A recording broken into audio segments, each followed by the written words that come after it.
Halo, selamat siang. Bagaimana kabarnya? Sehat kan? Baik, pastinya baik. Nah, untuk mengikuti pembelajaran berikutnya, kali ini kita akan melanjutkan materi pendapatan nasional. Kemarin kita sudah membahas tentang apa itu pendapatan nasional. Kita mengerti tentang pengertian dari pendapatan nasional, faktor-faktor yang mempengaruhi pendapatan nasional, dan manfaat menghitung pendapatan nasional, dan terakhir komponen apa saja pendapatan nasional. Kali ini kita akan mempelajari tentang bagaimana menghitung pendapatan nasional. Jadi bagaimana metode menghitung pendapatan nasional? Sebelumnya lebih lanjut, saya akan memperkenalkan diri. Nama saya Muhammad Guntur, NPM 18221111048. Metode pendapatan nasional terdiri dari 3 jenis, yaitu pendekatan pengeluaran, yang kedua pendekatan pendapatan, yang ketiga pendekatan produksi. Mari kita akan membahas satu persatu. Metode pendapatan pengeluaran dihitung dengan cara menjumlahkan seluruh faktor ekonomi, yaitu rumah tangga, pemerintah, perusahaan, dan masyarakat luar negeri pada periode tertentu. Rumus pendekatan pengeluaran yaitu Y sama dengan C plus I plus G plus X min M. Y itu adalah pendapatan nasional. Nah, C itu pengeluaran konsumsi. Pengeluaran konsumsi maksudnya pengeluaran konsumsi rumah tangga. Semua pengeluaran yang termasuk di dalam pengeluaran konsumsi rumah tangga. I itu pengeluaran investasi. Nah, maksudnya pengeluaran perusahaan itu bisa disebut sebagai pembentukan modal dari swasta berupa investasi dan penanaman modal dari perusahaan itu. Merupakan pengeluaran untuk membeli barang modal yang dapat meningkatkan produksi barang dan jasa. Jadi misalnya perusahaan itu melakukan untuk kegiatan yang menghasilkan sesuatu atau sesuatu pada masa yang datang. G. Pengeluaran pemerintah atau disebut dengan government adalah itu merupakan seluruh transaksi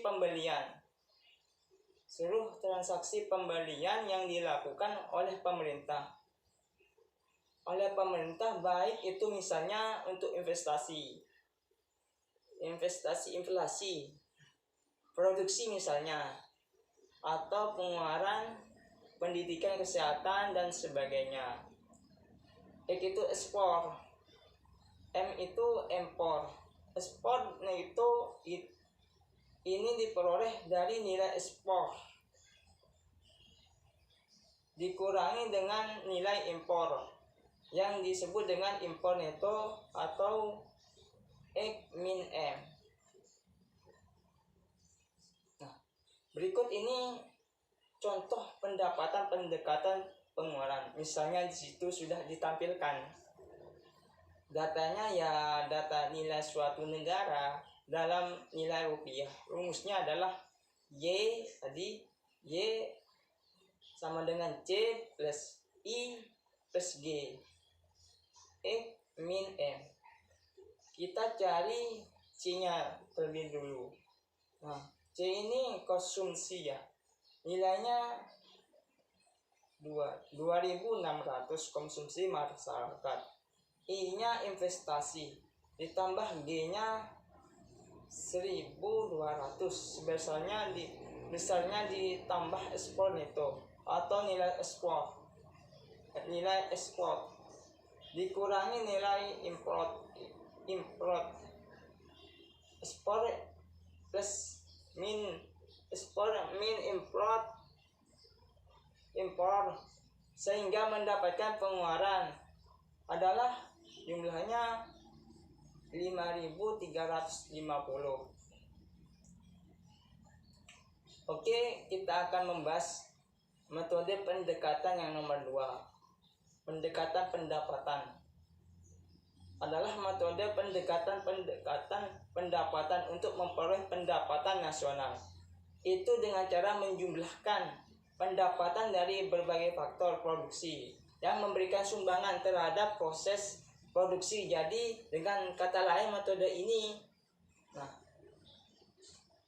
dihasilkan dari perjumlahan seluruh penerimaan yang diterima oleh pemilik faktor produksi dalam suatu negara selama satu periode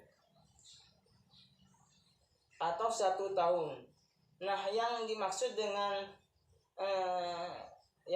dengan pemilik faktor produksi revisi, apa saja itu faktor produksi? Antara lain adalah tenaga kerja, modal, tanah, dan keahlian atau kewirausahaan.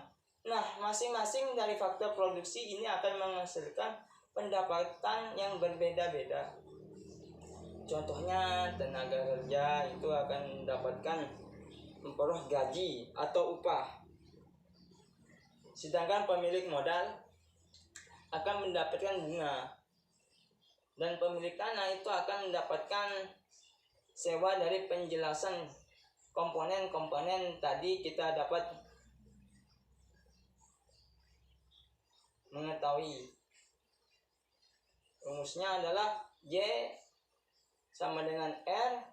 Y itu pendapatan nasional, R itu rent atau disebut sewa, plus W itu wage atau upah, plus I itu instrumen atau disebut dengan bunga, P itu profit.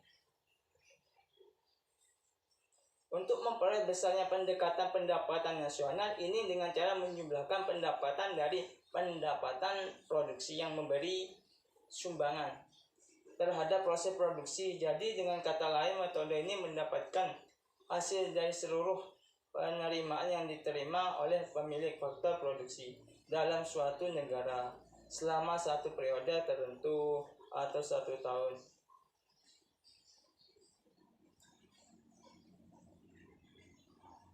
Metode pendekatan pendapatan yang dimaksud dengan faktor-faktor produksi. Jadi siapa saja faktor produksi? Antara lain adalah tenaga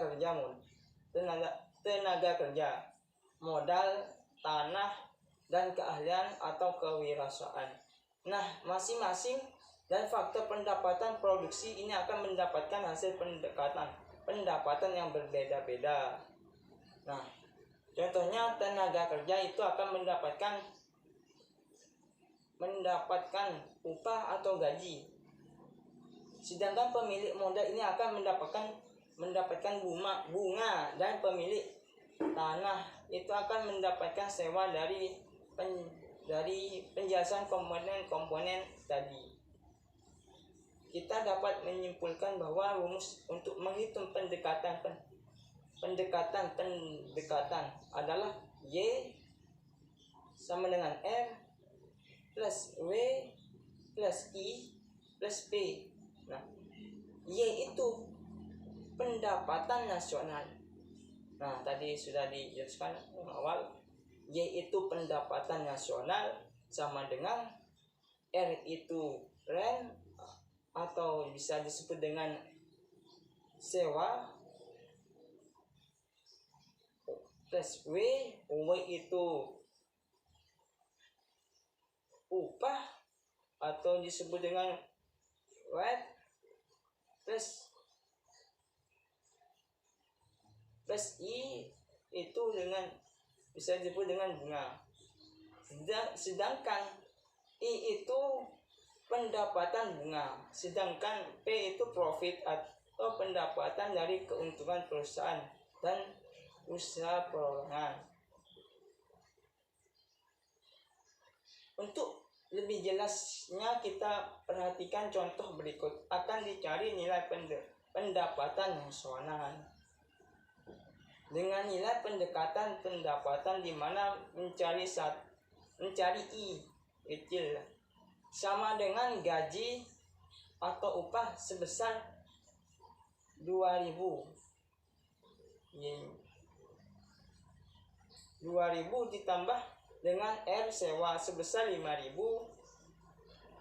ditambah dengan I-nya adalah interest atau bunga modal sebesar dengan 1.000 dan ditambah P 300. Nah, hasilnya ini 8.300.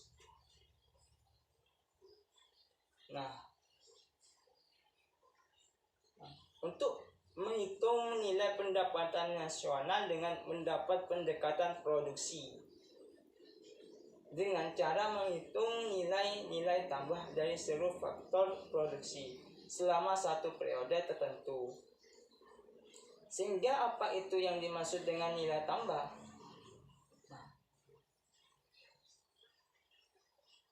Pendekatan produksi. Nah, apa itu nilai tambah? Adalah nilai produksi dengan biaya yang terlibat dalam proses produksi, termasuk bahan baku dan bahan penolong. Nilai tambah adalah nilai selisih antara nilai produksi atau nilai output dengan biaya, atau biasa disebut dengan nilai input. Jadi misalnya biaya itu meliputi bahan baku dan juga bahan penolong. Nah,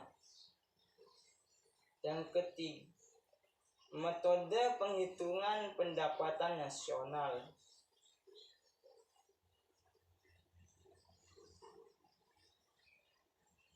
Metode pendapatan nasional adalah metode menjumlahkan seluruh faktor pengeluaran sebagai sektor ekonomi, yaitu rumah tangga, pemerintah, dan perusahaan dan masyarakat luar negeri pada periode tertentu. Itu aja, sekian dari saya. Apabila ada kekurangannya atau kesalahannya, mohon maaf sebesar-besarnya. Saya akhiri. Assalamualaikum warahmatullahi wabarakatuh.